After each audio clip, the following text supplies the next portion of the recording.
an opportunity to share with you my understanding of agriculture and how it relates to the health of every one of us and our families. And I found that the true wealth of a nation may be found in the soils that feeds its people. It has been demonstrated quite forcefully that for the people to be healthy, the soils must be healthy. This will be the main point I want to get across today, that all health comes from the soil. And the main agricultural practices that we see today are found wanting in that the bins and bushels they produce for market have little regard for the reason that we grow food, which is to be healthy, and for our family to be healthy, for our nation to be healthy. Let's see, right now obesity is at an all-time high, as is the cancer rate, and all of these are a symptom of malnutrition, which there are many doctors, soil scientists out there that have demonstrated this, and one of them is Dr. William Albrecht, who was Charles Walters brought forth in his publication, and many other doctors too. I mean, there's tons of them there. And I, like everyone else, I found this information from the people before me. It's not something that I came up with myself. And these are first-hand facts, and some of them may not be too pleasant to hear. So anyway, it's a very political, agriculture is a very political and controversial topic, and for many reasons. We all have some preconceived notion of what health is, where it comes from. I mean, we learn it in school, at home, but many of us aren't farmers, so we have to trust the people that are teaching us, and which in this case it's our schools. Right now the food campaign, they show you the pyramid of what the good health is. I mean, it shows you the basic food groups, but it doesn't tell you such things as, you know, that it must be fresh, where the oxygen within is sustaining life, or, you know, because that's a precursor to all diseases when you don't have fresh food. It has to be wholesome, where the pesticides and how you store it, many other things that relate to the quality of the food, which, you know, ultimately determine your health, and then whether it tastes good, which is, you know, a big indicator of, you know, if it's nutritious or not. And right now, the farming community represents a very small percentage of the total population. I think it's less than 2%. I don't know, you know, what the actual figures are, but it's very small. And I don't know. It could. So another point I want to make is that time moves on, we rely more and more on people that are in charge of our healthcare and agricultural systems. The underlying relationship of industry and schools becomes most important. It could be argued that this relationship of agriculture, universities, and industries does not meet the needs of the people, which is to be in good health. I mean, health in the last 50 or 60 years has significantly declined. Perhaps some of the reasons for the decline is in the overall health of our nation may be that the grant money gives a reason for schools to comply with the wishes of the grant giver. I mean, in making it possible for the grant giver to have some control in the direction and research for the health of our nation. So as a result of this, we've seen a decline in health. And I think that the mission of the schools and the grant givers be re-examined so that the outcome is that we have health. I mean, that's the whole point of growing food, is to be healthy, to keep our families alive, to keep our nation sharp and, you know, smart. You don't get smart by eating, you know, poor foods. And it's the obligation of the universities to be stewards of our food supply, and, you know, that determines the health of the nation, and it's the most sacred trust of the people. So the reason I got involved with trying to figure out where health comes from. As I was never starting out as a farmer, I did have gardens and stuff, but I was in such poor health that I had to do something, and the diet that I was using didn't work. By the time I was 30, I could barely get my shoes on in the morning. I had to sit down, and it'd take me 2 or 3 minutes to bend down because I had arthritis and different ailments. I had chronic stomach problems, and I figured that the food was making me ill, is the conclusion that I made. And so anyway, I started looking for answers on my own. And some of the key points that I want you to realize is that all life is an institution of nature. Everything about agriculture relates to energy. All life is an expression of energy.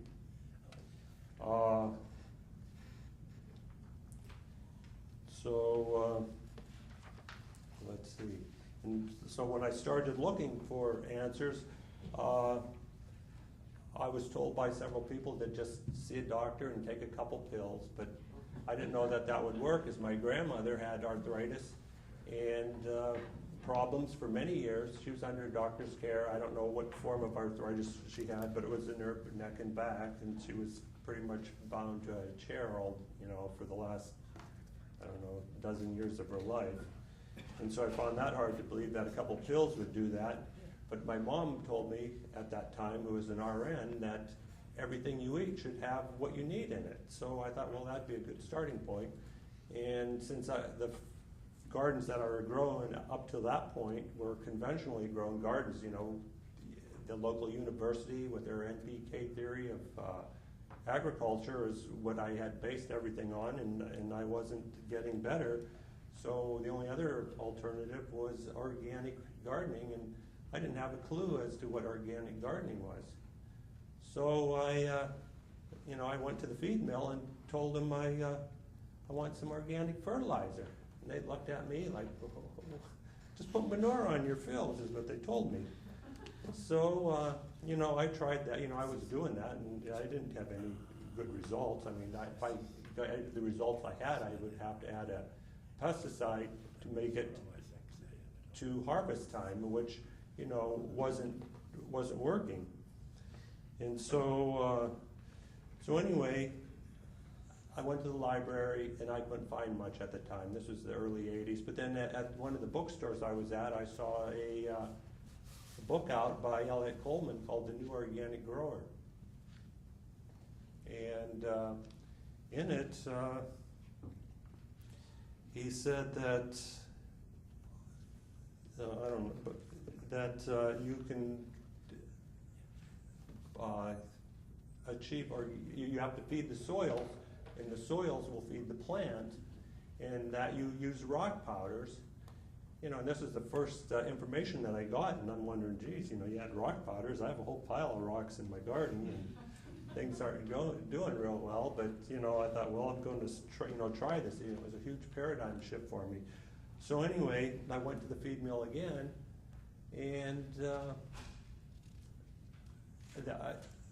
I couldn't find the last feed mill I went to. They said, oh yeah, we can get rock powders for you, but we have to order them in. Well, they had at the time they had a little advertisement from the Fertrell company. There was a picture of the Acres U.S.A. magazine in there, and on that magazine I could barely make out the city of where it was printed. So I wrote a blind letter, and 2 months later I got a response. And from there I got hooked up with the Acres U.S.A., which is the premier, or probably organic magazine in the world, I would think. I mean, it has all the top people with their books in that publication. And so, anyway, it was, as I said, it was a huge paradigm shift for me, because the universities were supposed to be smart and, for promoting your health and stuff. So anyway, since the pain was such a huge motivator, I decided I would, stick with the rock powders. And, also, The conventional approach to agriculture was the NPK, which is nitrogen, phosphorus, and potassium. You add these three elements, and the magic in the soil produces a crop. But I know we all know that it takes more than three things to build anything of importance, like a house, or especially a body, that has so many functions, for health. And anyway, Eliot Coleman outlined the entire concept as you feed the soils in that you need five things. He said you need organic materials, rock phosphate, green sand marl, rock limestone, and specific micronutrients. So anyway, I got my book from Acres right after reading that, and in it they had William Albrecht, which was one of the premier soil scientists there. So I bought his 4 books that he had right away. And the first thing, so within 2 years,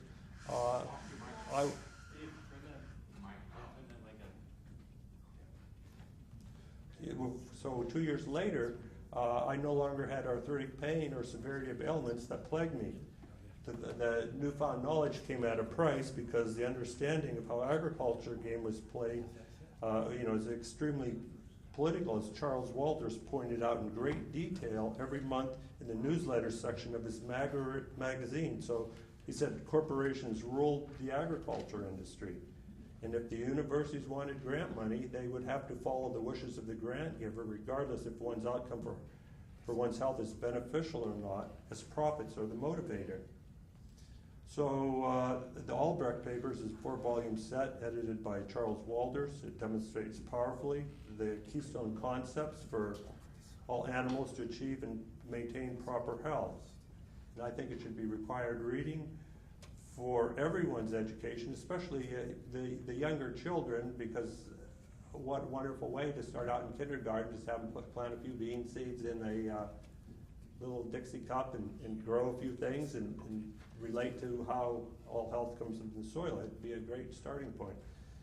And anyway, William Albrecht was chairman of the Department of Soils at the University of Missouri College of Agriculture. He was a member of the staff since 1916, received his doctorate degree in 1919 and retired in 1959.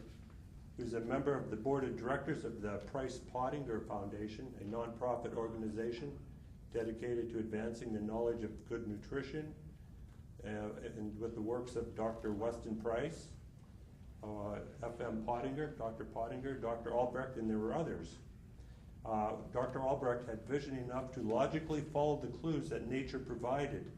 He described how nomads would follow their herds of animals in order to help in their survival, which was based on the animal's natural instinct or ability of knowing its mineral requirements, something that we're not able to do. I mean, if you go to the supermarket and you see the vegetables there, do you know which ones are good or not just by looking at it? Is it the size, the color, the shape? I mean, it's very difficult to understand. But if you know what you're looking for there, that's going to be the best interface of spending your dollar to keep your family healthy.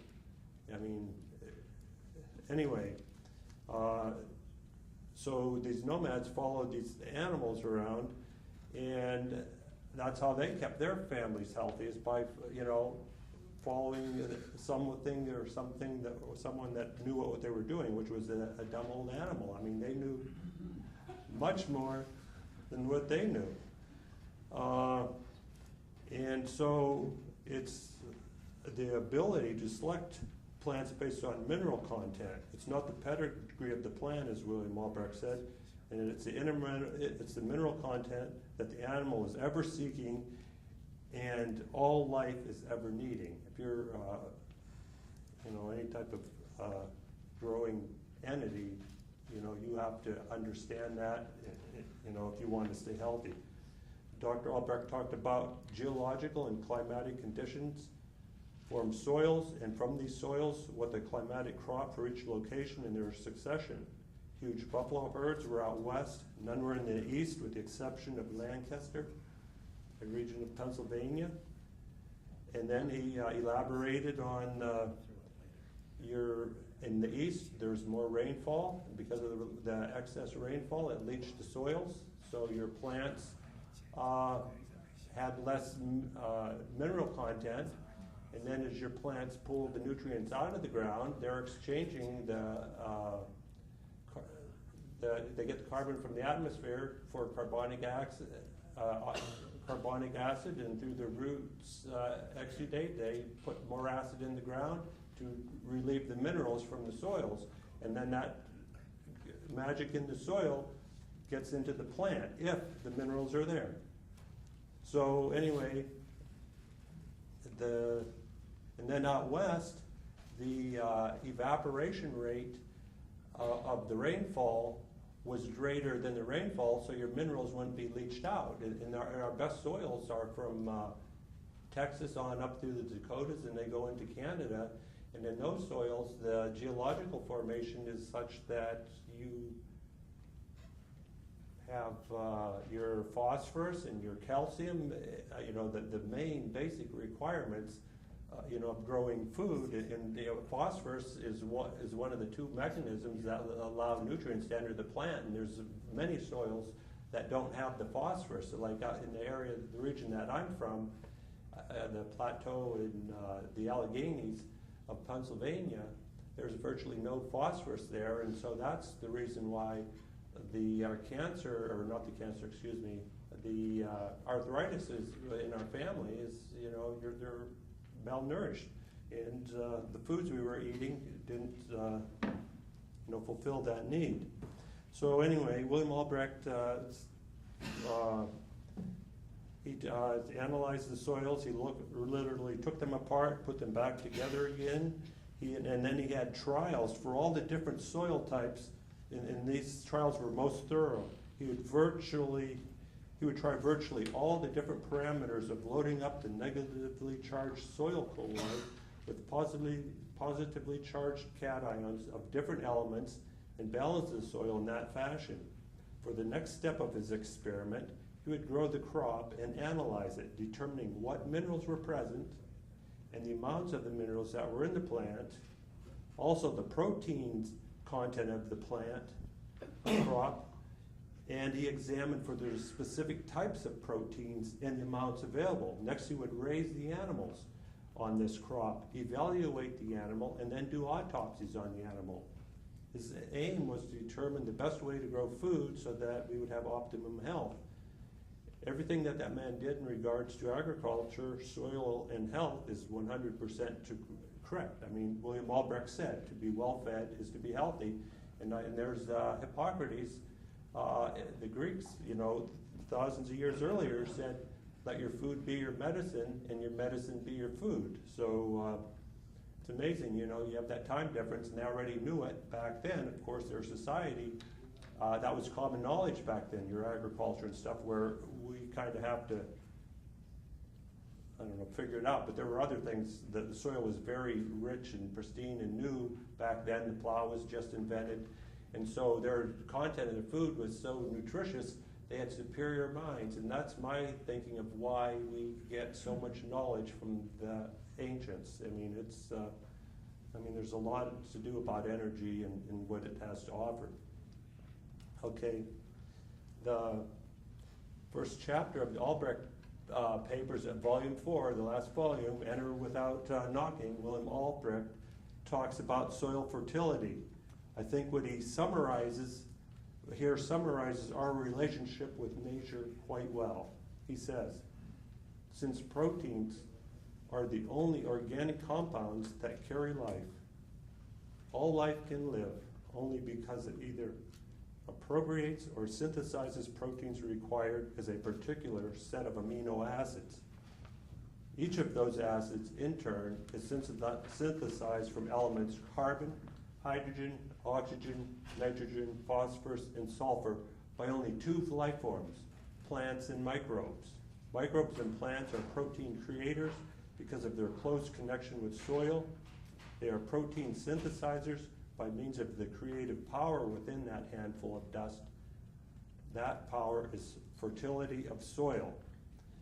And so this statement clearly shows that the health of the people is determined on a mineral-enriched soil. Okay, many of us already know, so I'm going to have to move on. I know we're pressed for time. So I'm going to jump ahead somewhat. Hopefully I won't confuse you too much.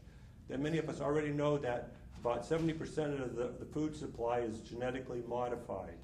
What is not known is that the process removes certain proteins entirely.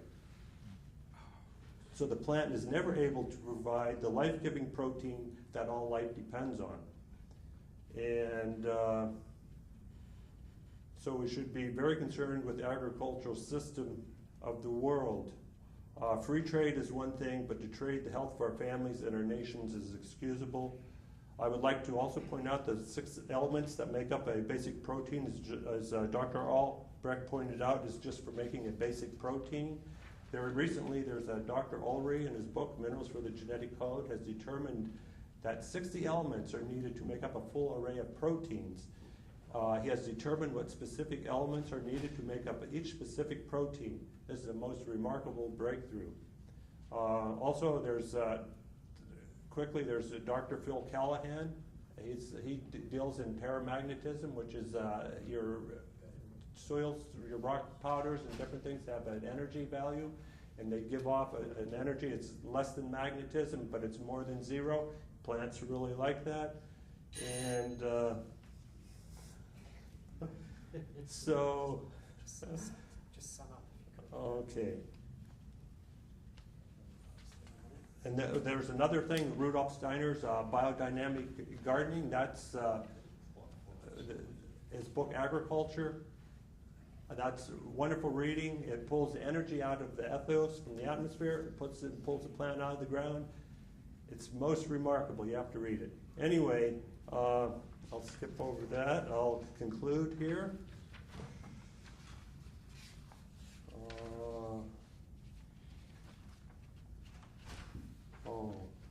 I'll have to skip over that. Anyway, the last thing I'd like to point out is that raw materials are a representation of wealth, and that agriculture is a raw material.